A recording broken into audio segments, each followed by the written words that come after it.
and also the less obvious subject with respect to Israel, and that's trade. And I think the Prime Minister is going to tell you a little bit about trade and what they're doing for the United States. So I want to thank you all for being here. Thank you very much. And thank you. Benjamin, thank you very much. Thank you, Mr. President. Thank you, Don. Thank you. Mr. President, I want to first thank you for inviting me again to the White House. You've been a remarkable friend of the State of Israel. You stand by us. You're standing with us. You are a great, great champion of our alliance. And you actually do the things that you say you do. And I think that people respect that enormously. I certainly do, and the people of Israel do. And I think the Jewish people do as well. We just saw your representative in the Department of Justice fighting anti-Semitism, standing up for Israel in international forums. I just want you to know from the heart, it's deeply, deeply appreciated. As you said, we had the opportunity to talk today about many subjects.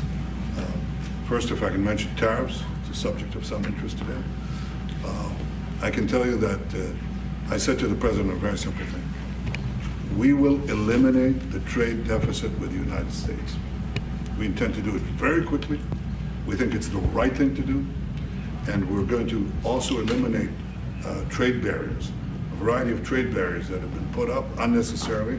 And I think Israel can serve as a model for many countries who ought to do the same. I recognize the position of the United States. It says, you know, we're allowing other countries to put tariffs on us, but we don't put tariffs on them. And, you know, I'm a free trade champion, and free trade has to be fair trade.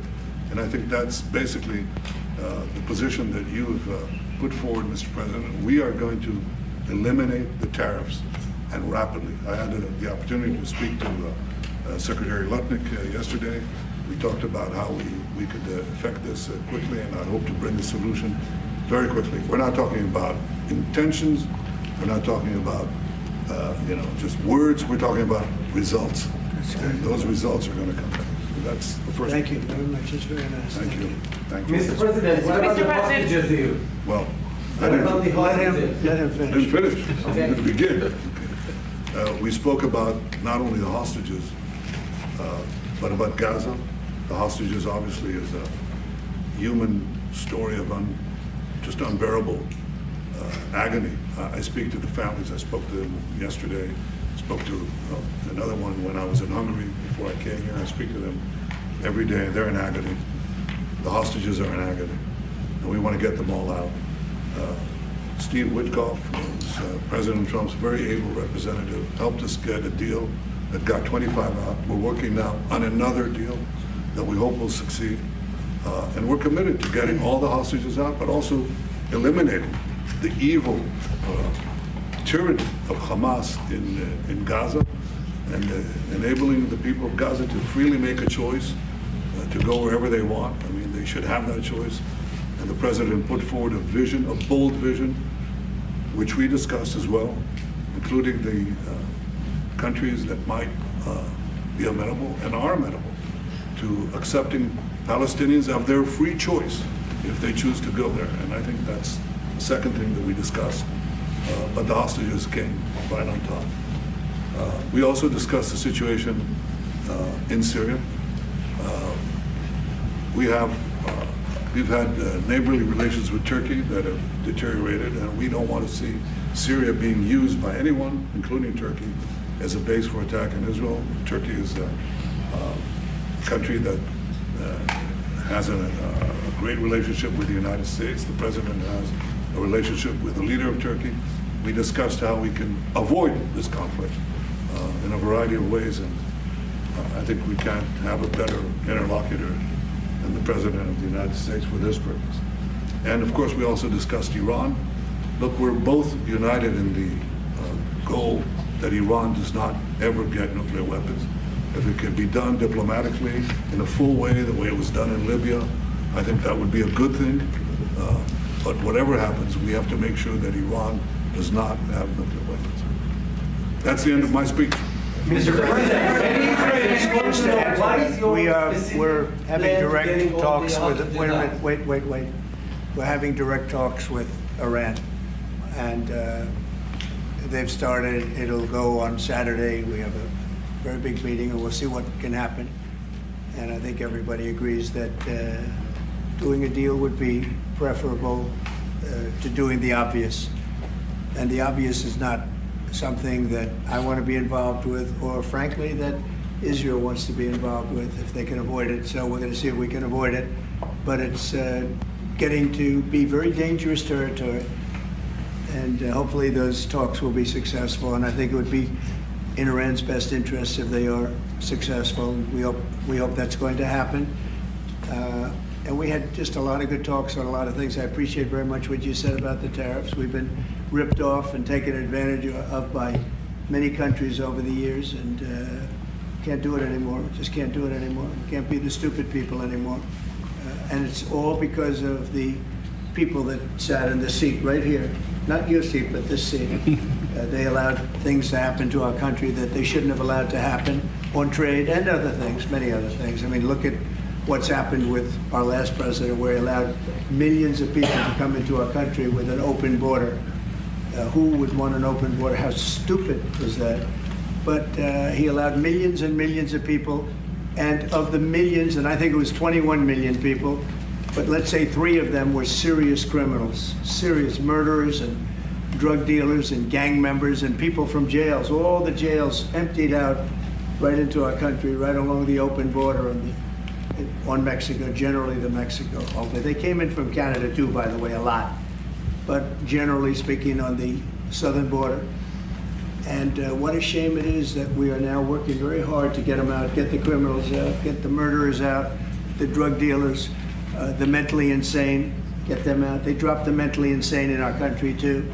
And this was all done by the Biden administration. It's a disgrace that we have to work so hard. And then we have judges that try and protect these people, but they didn't protect us when the people were being let in. But to get them out is never easy with these people. So I think we're doing a great job. The border is the best it's ever been.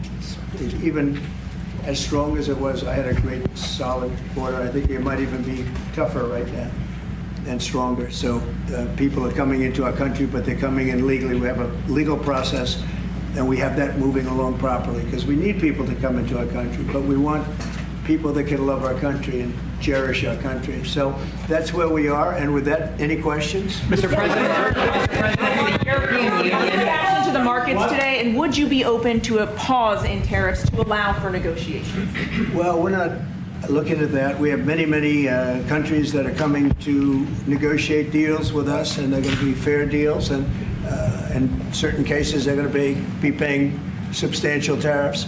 There'll be fair deals. As you know, I spoke this morning with the Prime Minister of Japan, and we had a very good conversation. They're coming. And I said, one thing, you're going to have to open up your country, because we sold no cars, like 0 cars in Japan, and they sold millions of cars into our country. They don't really take our agriculture, a little bit of it just to keep us slightly happy, but they don't take what they're supposed to be taking. So we have a great relationship with Japan. We're going to keep it that way, but they're coming in to meet, and other countries are coming in. With China, as you know, against my statement, they put a 34% tariff on above what their ridiculous tariffs were already. And I said, if that tariff isn't removed by tomorrow at 12 o'clock, we're putting a 50% tariff on above the tariffs that we put on. So they've gone for years. They've become a rich country because of people, again, that were in the White House that allowed this to happen. Hundreds of billions of dollars a year they'd make on us on trade, and it shouldn't be that way. And I have a great relationship with President Xi. I hope it's going to stay that way. I have great respect for China. But they can't do this. We're going to have one shot at this, and no other president's going to do this, what I'm doing. And I'll tell you what, it's an honor to do it, because we have been just destroyed, what they've done to our system. You know, we have $36 trillion of debt for a reason. And the reason is that people allowed it to get that way. So we'll be talking to China. We'll be talking to a lot of different countries. And I think, you know, if we can make a really fair deal and a good deal for the United States, not a good deal for others. This is America first. It's now America first. And we didn't put America first. We put America last. The people that were in the Oval Office put America last, and we're not going to stand for it. Yeah. Mr. President, who's going to represent the U.S. in the talks with Iran? Two questions. Do you expect any of these deals to be made before April 9th? And secondly, there have been some mixed messages from your administration. You're talking about negotiations, and yet others in your administration are saying that these tariffs are actually permanent. What is the action? Well, it could be. They can both be true. There can be permanent tariffs, and there can also be negotiations, because there are things that we need beyond tariffs. We need open borders. You know, we almost had a deal with China where we're going to open up China. It was almost done. Some of you remember it during my first term, and it was very disappointing. We ended up making a great deal. $50 billion worth of product was sold. $50 billion. You'd like that in Israel. And I made that deal, but it wasn't the deal that I wanted. It was the deal that I wanted was that, plus they were going to open up China so that our companies could go into China and compete with other countries and China for the, for a large number of people. And at the very end, that deal was terminated, and we went to a piece of the deal. And so there are a lot of things outside of tariffs, but tariffs are very important. But there are a lot of things like opening up countries that were totally closed. China is essentially a closed country. In fact, it is a closed country. And what they do is they charge tariffs so that if you sell cars or if you sell anything, nobody's going to buy it because the price is out of control. But that's true with a lot of other countries also. So we're going to get fair deals and good deals with every country. And if we don't, we're going to have nothing to do with them. They're not going to be allowed to participate in the United States. Mr.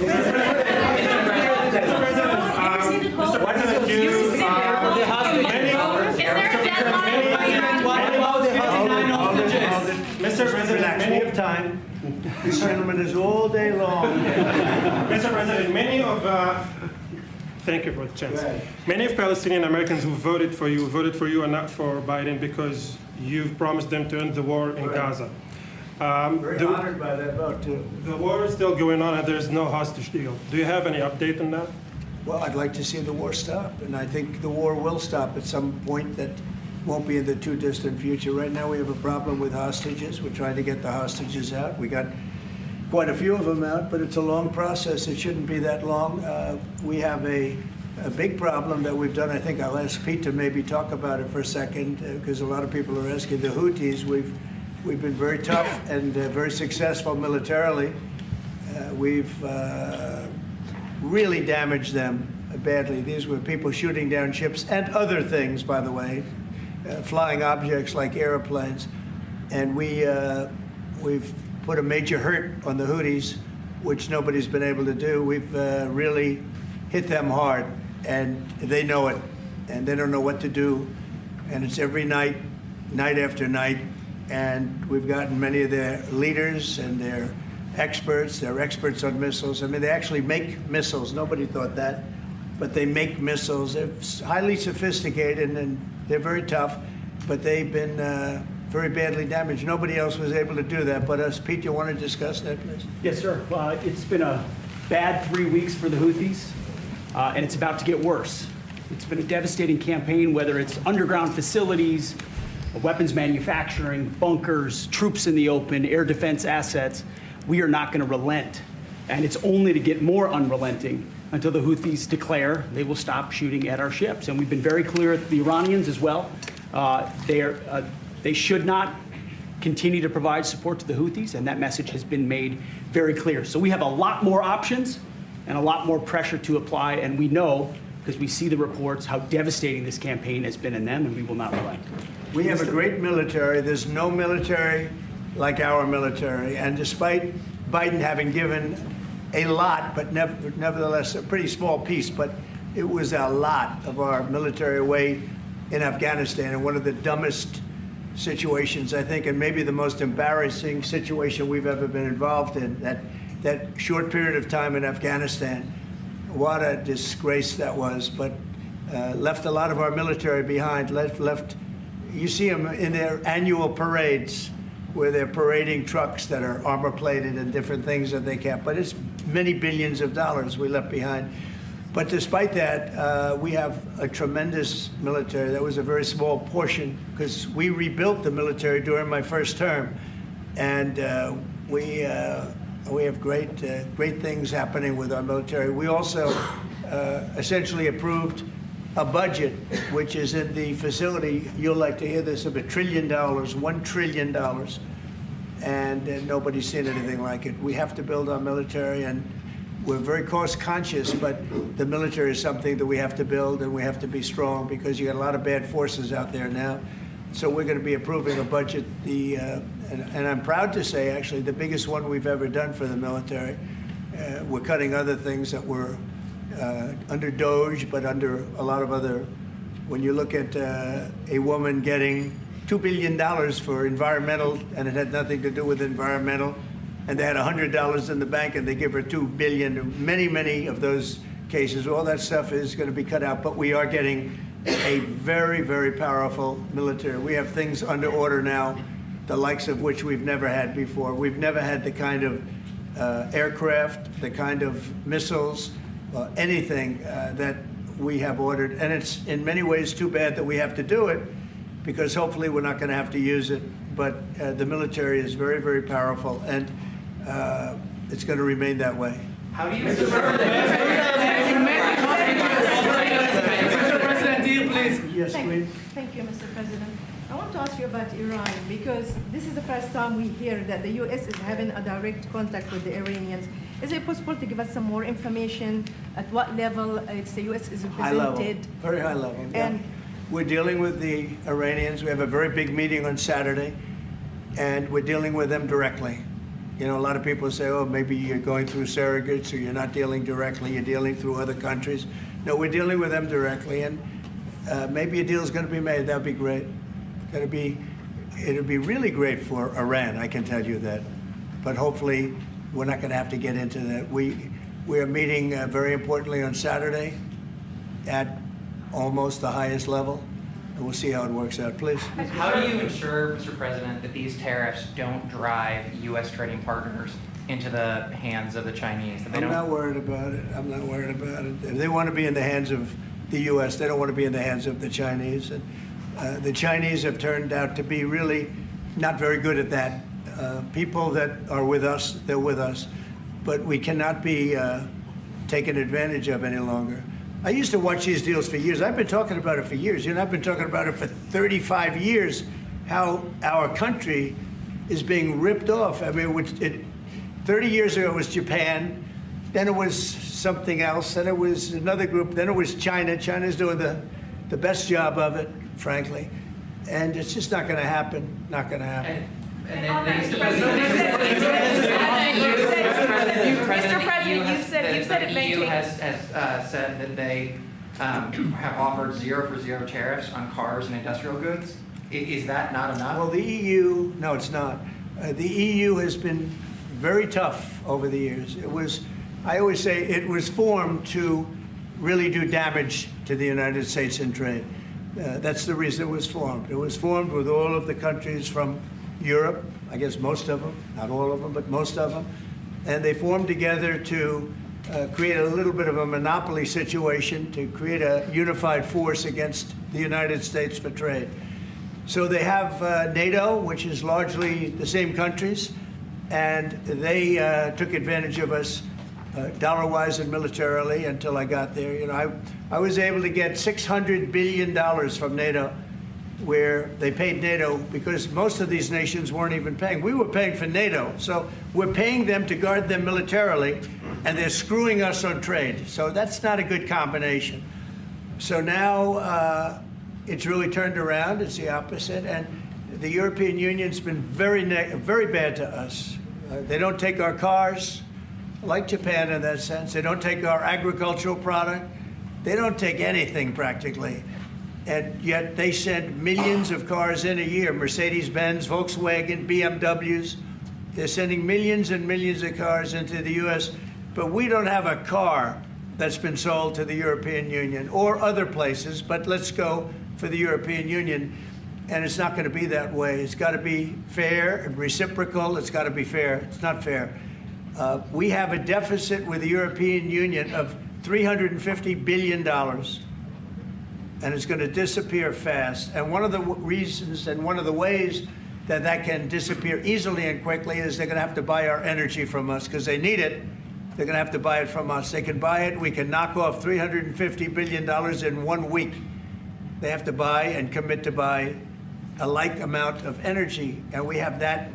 You know, we have more energy than any country in the world. I don't know if you know that. He knows everything, but the one thing he may not know, we have more energy than any country in the world. We have more of every kind of energy, every form of energy, from oil and gas to coal. And people talk about, I call it beautiful, clean coal. As you know, Germany is opening up a coal plant a week.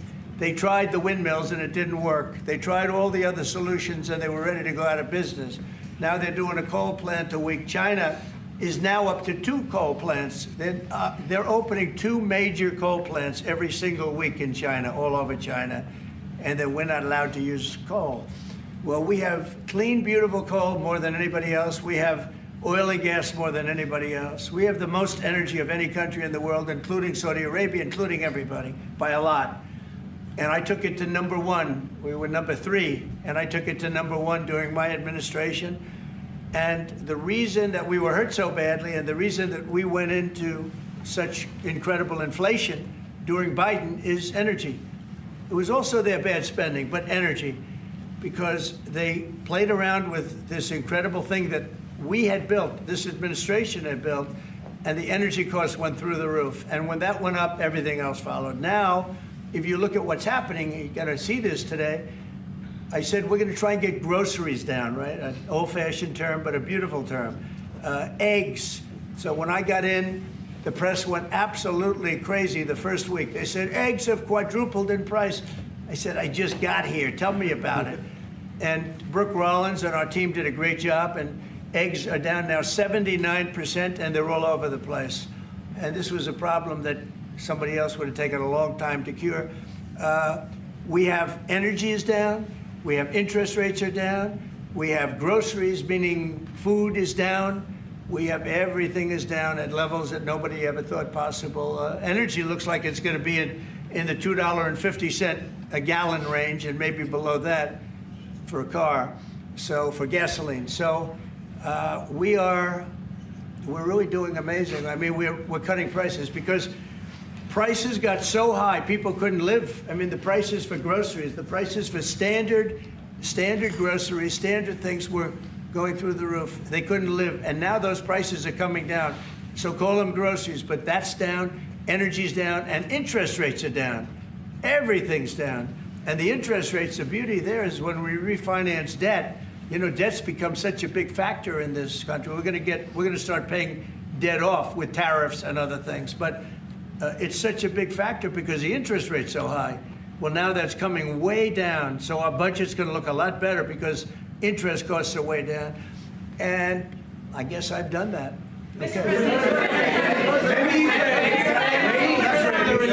Many Israelis are watching you now on live show. Good. What is your specific way of getting the hostages out from the horrific captivity? We are trying very hard to get the hostages out.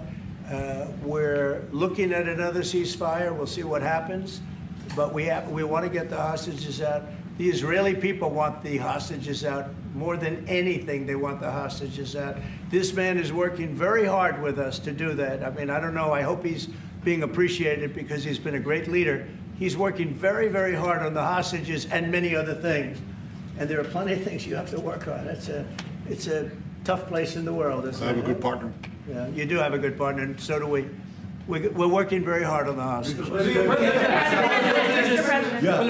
If you're going to negotiate a new deal with Iran, can you elaborate how it's going to be more effective than the JCPOA? Well, I can't really say that, but I think it'll be different and maybe a lot stronger.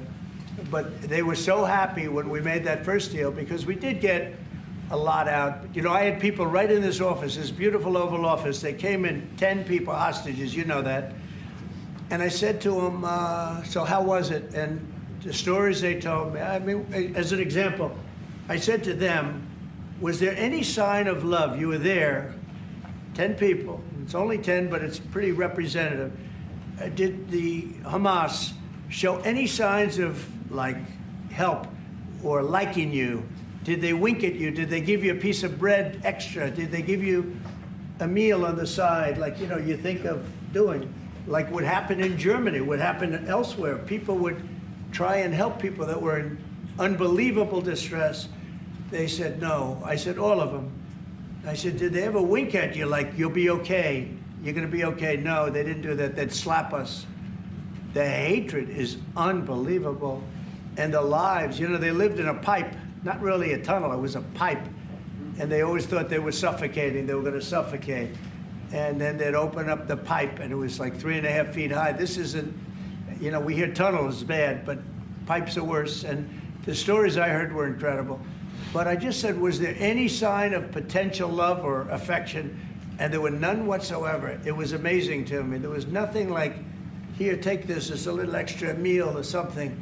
They lived like hell. I don't know, they seemed to be, they were amazing to me because they seemed to be pretty normal. They weren't scarred, but I guarantee underneath they have to be scarred. And one was there for 356 days, another was there for about 180 days, you know, a long time.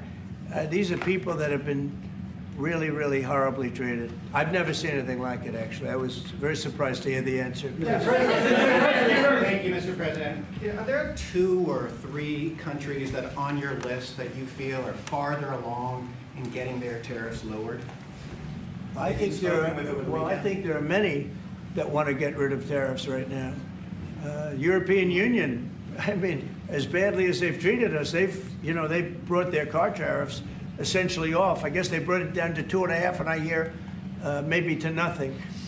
But it's not only tariffs, it's non-monetary tariffs. It's tariffs where they put things on that make it impossible for you to sell a car. It's not a money thing, they make it so difficult, the standards and the tests.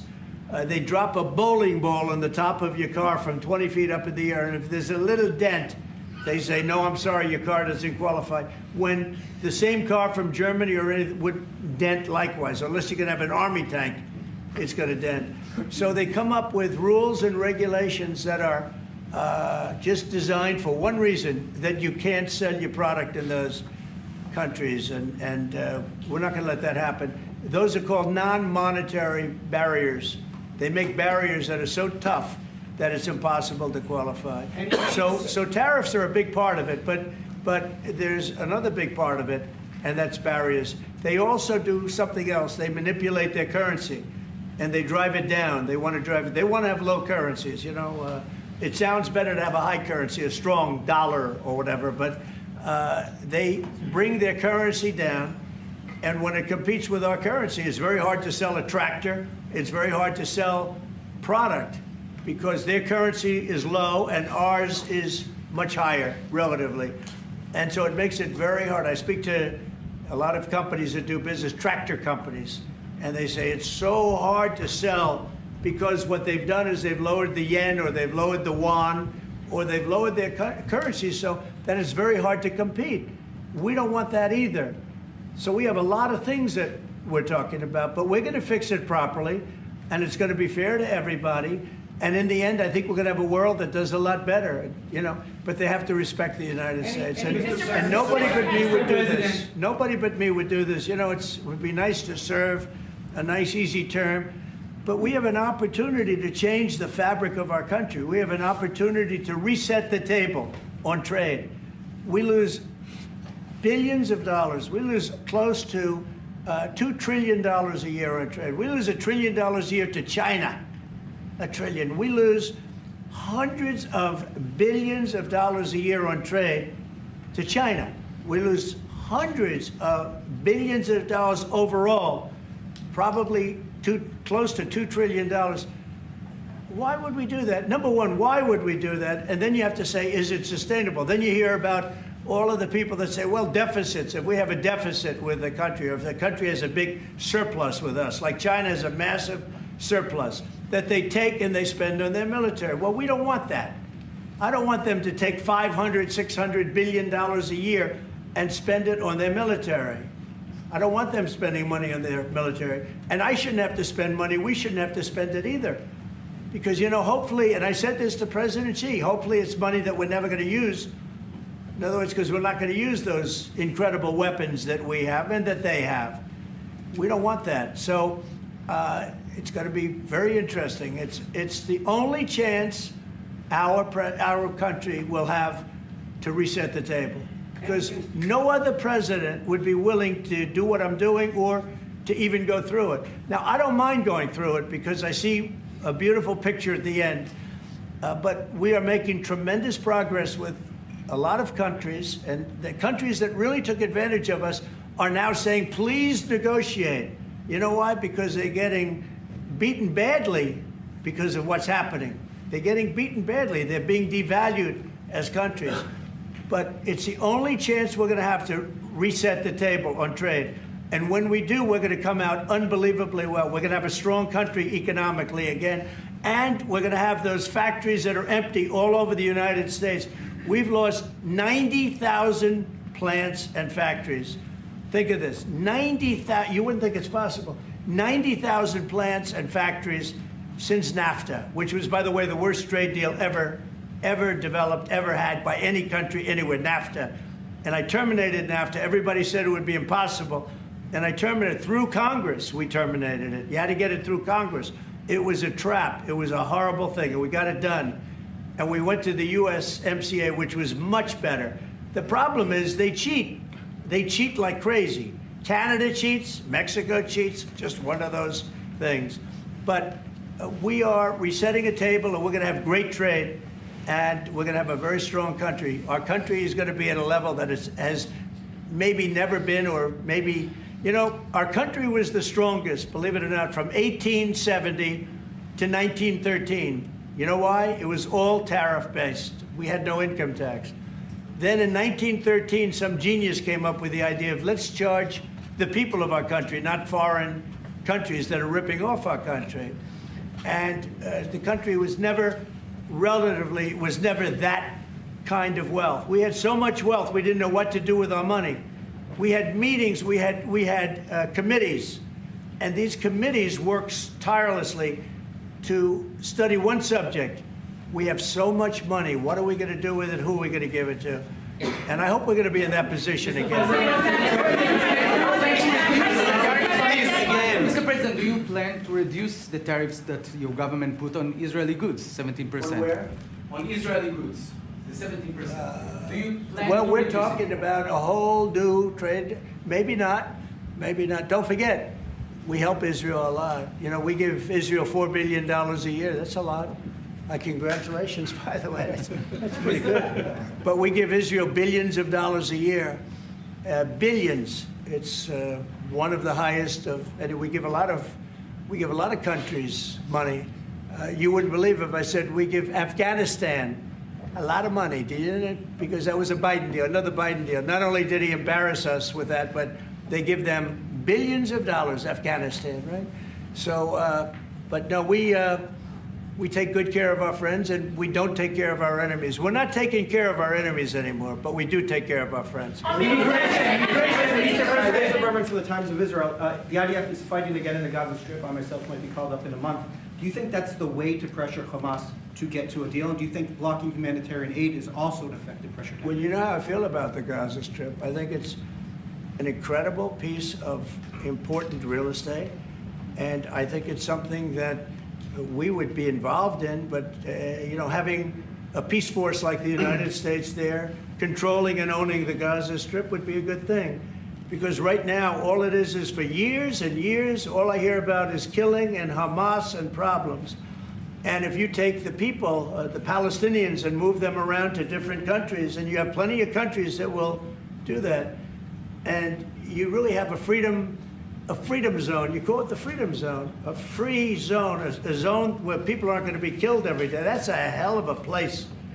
It's you know what I call it, a great location that nobody wants to live in, because they really don't. And when they have good living, real living, where Hamas and all of the problems they have, the level of death on the Gaza Strip is just incredible. And I've said it. I don't understand why Israel ever gave it up.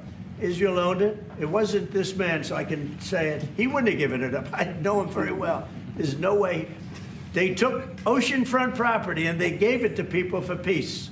How did that work out? Not good. Is the immigration, sorry, Mr. President, is the immigration plan still on the agenda?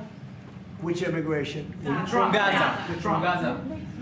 All it is a concept that I had that I think is good, and now people are copying it. You know, maybe you want to tell people are talking about the Trump plan. Gee, why do we do that? Would you like to answer that question? I think what the president talked about is, first of all, to give people a choice. You know, Gazans were closed in. And any other place, including in arenas of battle, I mean, whether it's Ukraine or Syria or any other place, people could leave. Gaza was the only place where they locked them in. We didn't lock them in. They're locked in. And what is wrong with giving people a choice? Now, we've been talking, including over lunch, about some countries, I won't go into them right now, that are saying, you know, if Gazans want to leave, we want to take them in. And I think this is the right thing to do. If you give, you know, it's going to take years to rebuild Gaza. In the meantime, people can have an option. The president has a vision. Countries are responding to that vision. And we're working on it. I hope we'll have good news for you. I will say people really do love that vision. It's a long-term vision, but so importantly is to have that be a safe field, because you're right smack in the middle of the Middle East. You're right along Israel. It should have never, ever been given away. It shouldn't have been given away by Israel. I don't know why they did it. I mean, I do know why, because they were promised peace, but that didn't work out too well, because it's one of the most dangerous pieces of land anywhere in the world. Gaza is one of the most dangerous places in the world. So they gave it away for good intention, and it didn't work out that way. And a lot of people like my concept, but you know, there are other concepts that I like too. And there are some concepts I don't like. You know what I don't like? The way it is now. Because right now it's a dangerous death trap, Gaza. Yeah. Thank you, sir. Can you talk a little bit about your potential meeting with Vladimir Putin? Do you still plan to meet with him? Could that happen in Saudi Arabia? And maybe you could elaborate as well a little bit on not providing tariffs on Russia, sir. So the reason we're not talking about tariffs with Russia is because we're not doing business essentially with Russia, because they're in a war. And I'm not happy about what's going on with the bombing, because they're bombing like crazy right now. They're bombing. I don't know what's happening there. That's not a good situation. So we're meeting with Russia.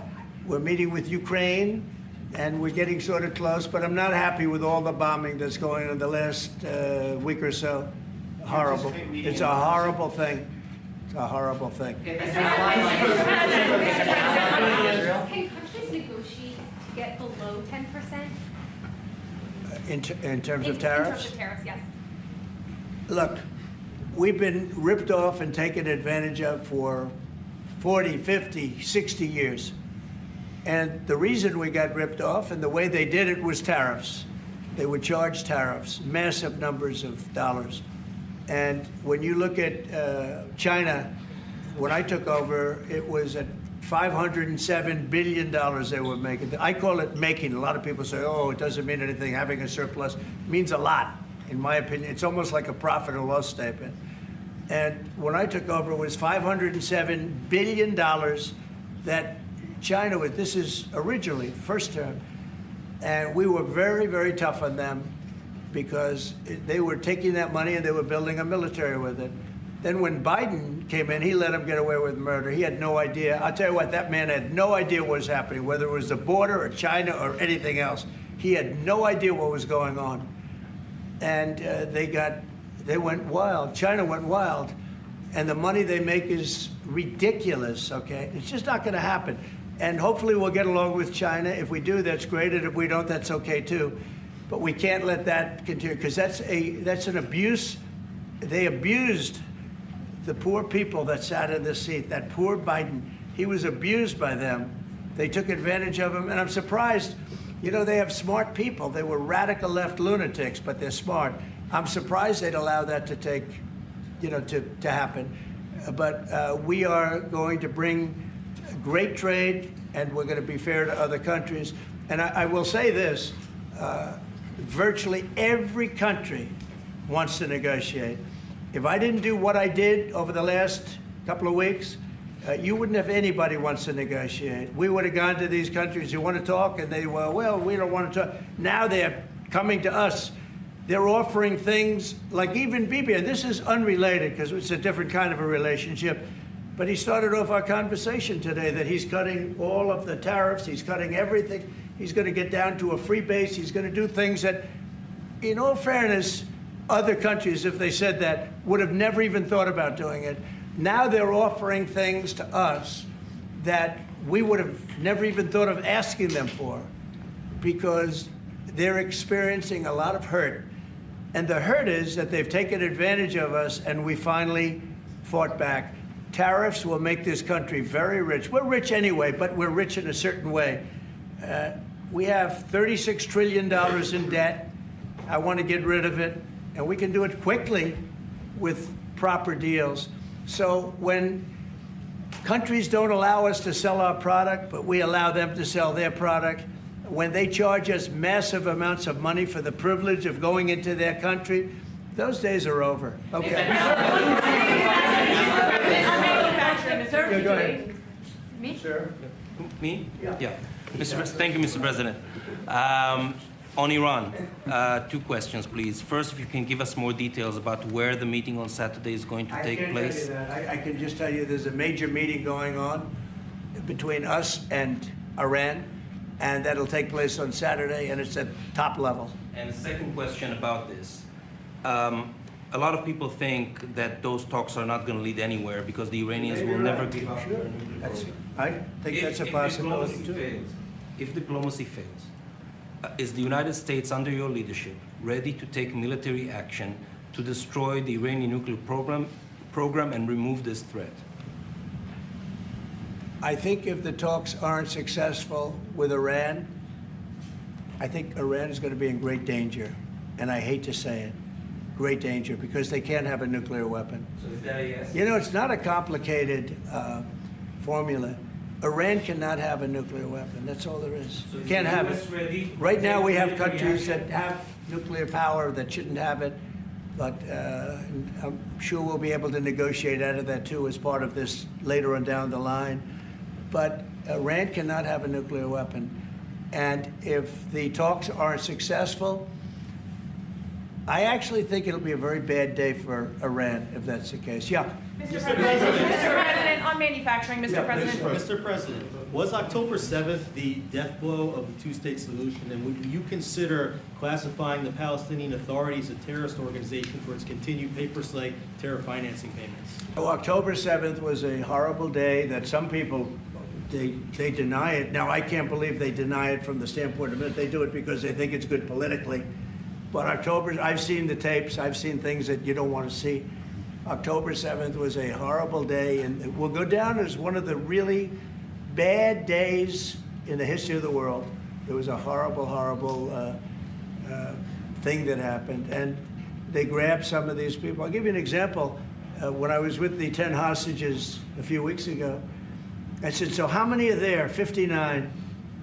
I said, oh, so 59, so we can get 59. They sort of knew the territory pretty good. And I said, how are they doing? They said, well, only 24 are living, the rest are dead. And these are young people largely. Young people don't die. You know, young people have an amazing ability to live. They can live through horrible things, but these are young people. And when they said that 24 are living and the rest are dead. And you know, I've had parents come up, Israeli parents largely. We have some Americans, and I guess we have one left. Alex, we have the one left. But I've had Israeli parents come up to me at events and say, my son is there. I said, well, how's he doing? Well, he's dead. But would you do me the biggest favor ever? Could you bring his body back home? They talked about a young dead boy and a young dead girl like they were living.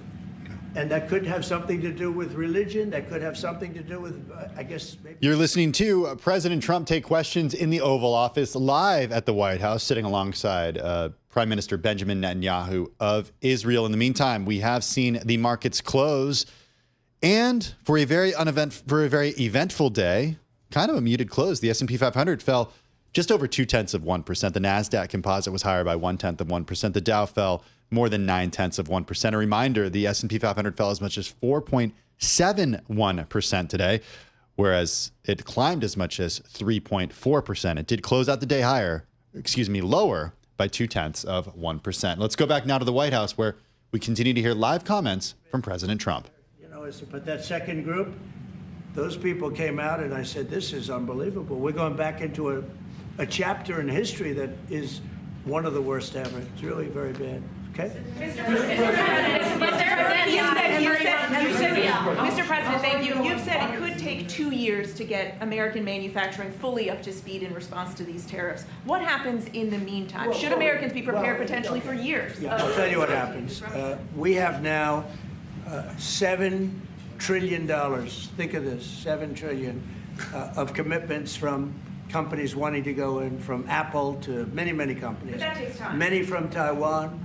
What? It takes time to Of course it takes time. Well, are you asking me a question or are you telling me? Yeah, it takes time. You know, you got to build a thing called a factory.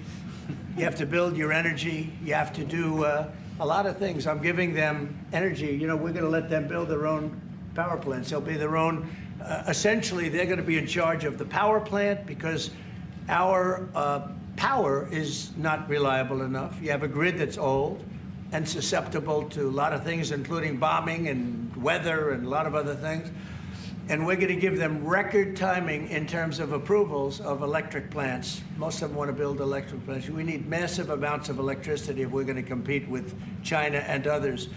And interestingly, we're way ahead right now in the AI race with China. But the way we lose that race is if we can't give them electric.